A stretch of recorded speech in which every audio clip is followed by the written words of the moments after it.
think I've said in past that when I was younger, my dislike of history could not have been worse. Well, it could have, I suppose. You could have made it even worse than it was. For the most part, I was more or less indifferent to it, and I really disliked the idea of trying to remember things that had happened and when they happened and so forth, because people were enamored of the dates and times and little minutiae details and so forth of various things that you look at and you go, why do I need to remember that? Well, as I got older, I began to realize that history had some real important lessons to teach us. And one example is this idea that the founders in the United States called the tyranny of the majority, which is what I'm going to talk about today. I'm going to sort of talk about tyranny in general, but I'm going to talk specifically about the tyranny of the majority on the Daily Summation from Kurt's Religion and Politics. I am your host. I'm Kurt. Today is Friday, the 10th of September of 2021.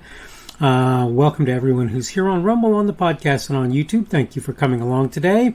Hope that you find what I have to say interesting and worth your time. And again, today we're going to talk on the subject of the tyranny of the majority. So what I'm going to do now is I'm going to go ahead and dive into my notes so that you'll have some idea sort of where I am on this, as usual. The founders of the United States of America used an interesting term that's worthy of further discussion. That term is the tyranny of the majority. If you look at the writings of many of the influential among the country's first proponents, you'll find scathing statements about the effects of democracy on those affected by it. This, in my view, is why people like Mr. Adams chose to talk about the tyranny of the majority. His point, and that of many others, was to say that pure democracy tends to result in a majority in charge, which you may think sounds good. We'll get into that later. Though the first concern, where this is, where we look at this, is rights. The thing that tends to vanish before that is actually privileges. People are far more likely to notice the diminution of rights. They may not look at as carefully at things that are nice but not basic and owned. This is a primary reason for the institution of a republic in the United States, not a pure democracy. And we'll try to get into that a little bit in this video as well. Even with this way of doing business, we've watched as both those things were allowed and those things and those things given to us by, quote, nature's God, end of quote, have been trampled underfoot. And I should make it plain, it's not just a majority that's been able to do this. In fact, in many instances, it's actually a very loud, very annoying minority. Okay, I think I'm done with my notes, so let's get on with what we're talking about here. So here's the thing, okay? The famous here's the thing. Happened at a different time today, it happened. If you look at what happened in the Soviet Union and what was actually Russia at the time, in the time after the First World War, after 1917, you will see that there were a group of people who referred to themselves as the Bolsheviks, and they referred to others as the Mensheviks. The Bolsheviks means something, and I don't remember the exact meaning, but it's essentially something like large and in charge, the majority, the people who should be being listened to, essentially. Okay? And this is a problem, because what they actually do by saying that is talk about this idea of being tyrannical by being the majority. Here's the thing. The Bolsheviks would actually have been more aptly named Menshevik, which means something like the lesser people or the fewer people or something of that sort, right? So they would have actually been better termed that, because there were less of them by far than there were of the Bolsheviks. By far. It's not even questionable. And we're in the same state in the United States. But let me get back to the idea of this idea of the tyranny of the majority. First of all, I don't know any way that tyranny is good. I'm having a hard time figuring out any circumstance under which it can be good. It might not be as bad in certain instances as in others, but that doesn't make it good. Okay.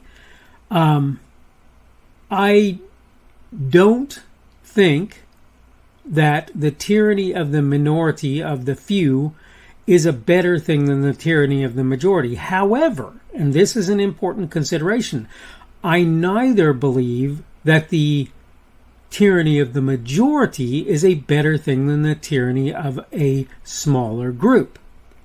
I don't care if it's a king. I don't care if it's an oligarchy, which it's almost always an oligarchy, by the way. Kings really don't rule things unless they have a group of people who are willing to do their bidding, but who also have their own kinds of power that they use and abuse in the process of doing that. But the point is, any kind of tyranny is bad, and I think everybody will acknowledge that. But you have to ask yourself why the founders, why Adams did the quote, and I have this quote that I'm going to put up, and the quote basically says, and let me look at it, find it again. The quote basically says, there we go. Remember, democracy never lasts long. It soon wastes, exhausts, and murders itself. There never was a democracy yet that did not commit suicide. This was John Adams saying this, as you can see from the quote that I put up. Right? His statement is, guys, don't assume that democracy is a good idea. And in fact, Mr. Adams may have been the one who coined the expression, maybe not initially. I don't even know where it came from initially, so I don't know. But may have been the one who introduced the term the tyranny of the majority. It may have been somebody else. Could have been Jefferson. I don't know. I don't remember for sure. But here's the point. That idea of the tyranny of the majority was to say democracy doesn't really work unless you've got a legislative underpinning for that democracy. So the Bill of Rights, the Constitution, and the laws of the land. Because when you don't have those things, so I'm not going to get into who, because people get all stupid about it when I do. But there was a group that put out a video, and basically what the video said was, if you've got 5 people, and they decide that one of them is guilty of some sort of crime, and they vote to hang that person, 4 of the 5 may vote to hang the person on the basis of their supposed guilt. The 5th, of course, will vote against. The majority, if you have a tyranny of the majority, wins. Okay? And the result of this is the person gets hung from a tree. Now, they bring in another character who says, no, this person is allowed due process and they're allowed a trial with a jury of their peers and so forth. And suddenly the majority no longer has the right to just string the guy up. That right goes away. And that's a good thing. Particularly when you consider that there are instances where that person is not guilty of anything. They didn't do anything wrong. Okay, and this is why the tyranny of the majority, that is, in my mind, democracy, pure democracy, is a bad thing. Because when you have a bunch of people who are basically able to vote for whatever they want, whenever they want, first of all, things shift horribly badly, very quickly, and they can become terrible. They can become just, critically bad. Right, in the process. But second of all, the majority can be wrong, and often is, and that's why we've got set in place certain legislative things to make it possible, legislative and regulatory things to make it possible to keep the majority from doing stupid stuff. All you have to do is look around you and you'll see a bunch of people who are clueless. And I'm not trying to beat on those people or anything like that. I'm just saying they don't know, and probably many of them don't care. And that is why we have the legal basis that we have. And that is why the tyranny of the majority, or what could be called pure democracy, is problematic. It is a problem, period. It's a problem, people. And you need to understand that. And we can't have a society in which that happens. This is why we don't have that. Because people will decide in the majority to do things that they ought not do, and other people will be horribly badly affected as a result. In fact, they themselves will often be horribly affected badly as a result of their decisions that they make. And that's what I wanted to talk about. That's kind of what I'm trying to get across on the Daily Summation from Kurt's Religion and Politics. I'm your host. I'm Kurt, and today is Friday, the 10th of September of 2021. Tomorrow will be Saturday, the 11th of September of 2021. Thank you for everyone who's been here on the Rumble, on Rumble, on the podcast, and on YouTube. Again, I prefer Rumble. You can give me a plus or a positive rumble or a minus or a negative rumble on Rumble if you choose to do so. You can give me a thumbs up or a like or a thumbs down or a dislike on YouTube if you choose to do that. Regardless what kind of feedback you give me, even if none at all in terms of the plus or minus thumbs up, thumbs down, I would love it if people would leave comments to let me know how they're looking and how they feel about my videos that I'm producing, whether or not they think they're worthwhile or useful to them. I hope that they are. That's what I aim for. Obviously, I aim to do things for you guys. That's why I'm doing it. I'm not trying to say I'm some sort of special person. I just think that there are things that I can talk about, that I can offer some insight being an old guy. Hopefully that's the truth. Today, the subject has been the tyranny of the majority. Tomorrow, we're going to talk about ideas, not attributes. Which is a very important consideration and something that I think a lot of people need to understand. And by the way, that's one of the more anti-racism things that you can possibly do. One of the more non-racist, anti-racism things that you can possibly do is use ideas, not attributes. Hopefully you're having a good day today. Today is Friday. It's that end of the work week. And for those who do the Sabbath, today I think is the beginning of the Sabbath at sundown. Hope your Sabbath is a good one, and hope that everything is going well for everybody, regardless whether you celebrate the Sabbath or not. I hope also that I will see you again on Saturday's edition of the Daily Summation from Kurt's Religion and Politics. The speaker on this edition of the Daily Summation is Kurt Schubert. This video is recorded on Friday the 10th of September of 2021.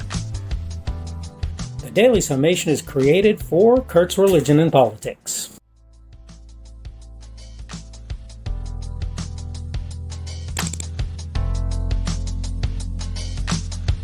Thanks for watching this edition of the Daily Summation from Kurt's Religion and Politics. I hope you found it entertaining or instructional, or maybe both.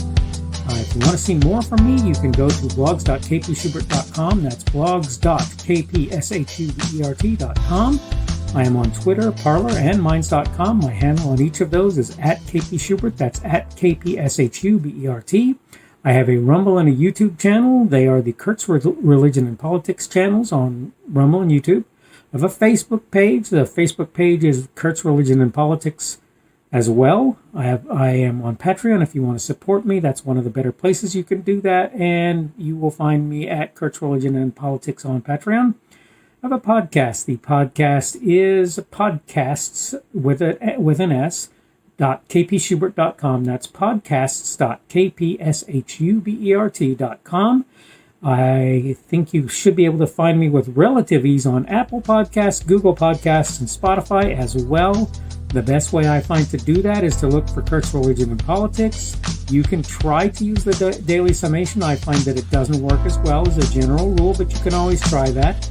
I'm glad to have you aboard today, and hopefully we will see you again tomorrow.